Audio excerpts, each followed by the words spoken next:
লাল সূর্যের আলোতে পাখিরা ডাকতে শুরু করে। ছোট্ট ছেলে রাহাত দোতলার বারান্দায় দাঁড়িয়ে ঘুম চোখে গ্রামটা দেখে। মা চুলায় পানি বসাচ্ছে, চারদিকে শান্তি। কৃষকরা কাস্তে হাতে ধান কাটছে। রাহাত তাদের কাছে গিয়ে ধান গাছ ছুঁয়ে দেখে। হালকা বাতাসে ধানের শীষ সোনালি ঢেউ তুলছে। রাহাত স্কুলে গিয়ে দেখে বন্ধুরা মাঠে দড়িলাফ খেলছে। শিক্ষক দূর থেকে দেখে মুচকি হাসছেন। গ্রামীণ স্কুলের জন্মদিন।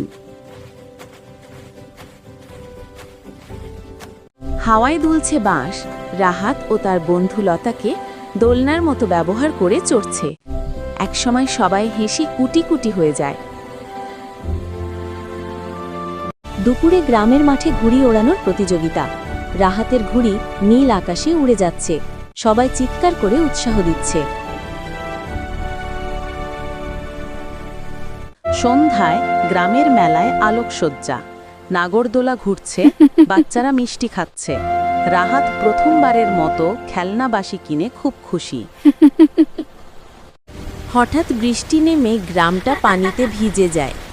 রাহাত ছাতা ধরে দৌড়াচ্ছে। কাদায় পা পিছলে পড়ে হাসতে হাসতে আবার উঠে দাঁড়ায়। নদীর ঘাটে সবাই নৌকায় উঠে বসছে। মাঝি বৈঠা নিয়ে সুর মেলাচ্ছে। রাহাত নদীর জলে হাত ডুবিয়ে ঠান্ডা অনুভব করছে। রাহাতের মা চুলায় মাটির হাঁড়িতে ভাত বসিয়েছেন।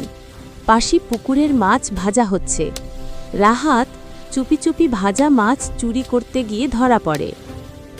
রাতের খাবার শেষে রাহাত উঠোনে চাটাই পেতে শুয়ে পড়ে। আকাশ ভরা তারা দেখে। দাদু তাকে নক্ষত্রের গল্প শোনান। গ্রামের রাত শান্ত প্রশান্ত।